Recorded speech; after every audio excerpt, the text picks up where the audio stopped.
Pour les fans de manga collector, ce mois de novembre va être assez fou, mais vous allez comprendre pourquoi. Salut à tous et bienvenue sur Geeko World. Dans cette nouvelle vidéo, on va se focaliser sur les sorties manga du mois de novembre 2022, mais côté manga et côté coffret collector. De quoi vous permettre de ne rien louper ce mois-ci. Et d'ailleurs, comme vous avez été nombreux à me le demander, il y aura ce mois-ci le retour justement des liens dans la description pour acheter directement vos coffrets et vos mangas collector. Comme ça, vous galérerez pas et ça vous prendra 2 secondes. Donc les liens seront disponibles en commentaire épinglé dans la description. Et sur ce, on va quand même passer aux choses sérieuses. Et on va directement commencer très fort avec la date du 2 novembre 2022. Ce jour-là, vous pourrez déjà retrouver l'intégrale donc dans un coffret prestige pour le manga Chainsaw Man, manga devenu événement grâce à son animé depuis plusieurs jours déjà, enfin d'ailleurs plusieurs semaines. Coffret réunissant donc un coffret de rangement, plusieurs ex-libris, donc à savoir de grosses illustrations aux couleurs de la série Tatsuki Fujimoto. Vous aurez donc les 11 tomes du manga, ainsi que le roman Chainsaw Man qui va sortir dans quelques jours en France. L'occasion parfaite pour se lancer dans la série qui est absolument hors norme, je trouve. Manga qui, je trouve, marche d'ailleurs un peu mieux que l'animé, parce que dans le manga, je trouve qu'il y a un côté second degré qu'on retrouve pas forcément dans l'animé, enfin c'est mon point de vue. Ce jour-là, il y aura également un truc que je trouve totalement fou, c'est tout simplement l'édition collector pour le tome 12 de Awashi. Encore une fois, un excellent manga de football que je ne peux que vous recommander. Mais là, je trouve que l'édition collector est assez folle. Donc dans cette édition collector, vous aurez donc une jaquette alternative par rapport à l'édition standard. Mais en plus de ça, il y aura le t-shirt officiel, en tout cas le maillot de foot officiel du Tokyo City Esperion, donc le même t-shirt que porte Aoi Ashito. Je trouve ça assez fou parce que j'ai vu le rendu à travers quelques photos par-ci par-là sur les réseaux et je trouve le rendu totalement fou, ça a l'air hyper qualitatif et perso je trouve que ça rend vraiment le collector hyper attrayant parce que on a un truc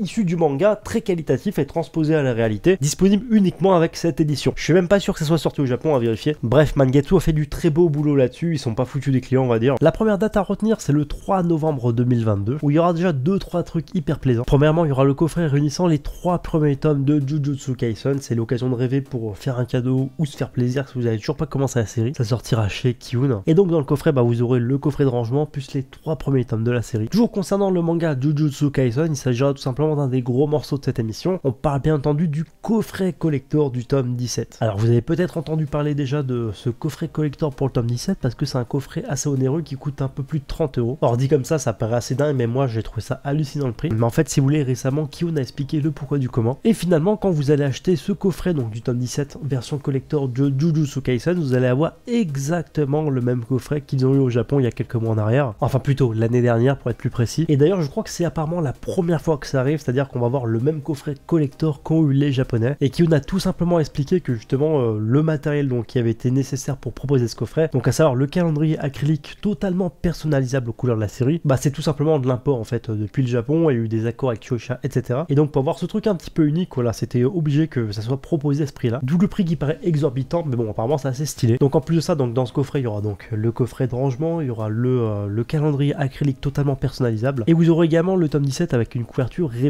Et là c'est plutôt cool je trouve parce que c'est une couverture assez stylée qui vient directement d'une illustration du Weekly Shonen Jump et pour le coup moi perso je la trouve totalement classe. Et enfin la dernière sortie ce jour là ça sera tout simplement My Hero Academia avec le coffret réunissant les 3 premiers tomes de la série. Comme toujours vous aurez donc le coffret de rangement ainsi que les 3 premiers volumes. Pareil, pour se faire plaisir c'est pas mal, pour faire un cadeau c'est pas mal. La date suivante c'est tout simplement le 9 novembre 2022, là ça sera assez rapide parce qu'il y a une seule sortie à retenir, à savoir Solo Leveling et son nouveau coffret. Ça sera un coffret réunissant les tomes 4 à 6 de la série. Donc il y aura ces 3 nouveaux volumes ainsi que le coffret de rangement. Le 10 novembre 2022, vous allez voir, il y a des choses extrêmement satisfaisantes. Déjà premièrement, les éditions Kiun proposeront les 3 premiers volumes du manga Frieren dans un coffret. Pareil là aussi c'est une très bonne idée pour faire un cadeau, pour se faire plaisir à soi-même ou tout simplement craquer, sachant que le manga est juste excellent. Pareil il y aura un autre coffret avec le manga Les Carnets de l'Apothicaire avec les 3 premiers volumes de la série. Et enfin un des mangas collector qui sera sûrement le plus prisé ce mois-ci, ce sera tout simplement le tome 25 de One Punch Man en édition collector. Et donc dans ce coffret collector vous aurez donc une figurine acrylique de Saitama, il y aura le tome 25 du manga en édition standard et il y aura également une jaquette exclusive et inédite aux couleurs de Genos. Et enfin la dernière date de cette émission c'est le 16 novembre 2022 avec le nouveau coffret One Piece aux couleurs de Skypiea. Il y aura un coffret découvert de Tokyo Revengers avec les 3 premiers tomes du manga plus le fourreau de rangement. Pika proposera la même chose pour Twilight Bound Hanako-kun avec le coffret réunissant les 3 premiers tomes de la série. Il y aura un coffret similaire pour le manga Blue Lock, sachant que le manga Blue Lock fait beaucoup parler de lui en ce moment. C'est l'occasion l'occasion de commencer, je pense. Et enfin, on terminera avec donc le coffret réunissant les 3 premiers volumes de Blue Period, un excellent manga parlant de la peinture et de l'art de façon générale. Enfin bref, voilà pour cette émission consacrée au manga collector et au coffret de ce mois-ci. Comme toujours, n'hésitez pas à me dire ce que vous comptez acheter dans les commentaires. Je vous rappelle encore une fois que tous les liens sont disponibles en description. Et écoutez, sur ce, je vous dis à bientôt pour une prochaine vidéo.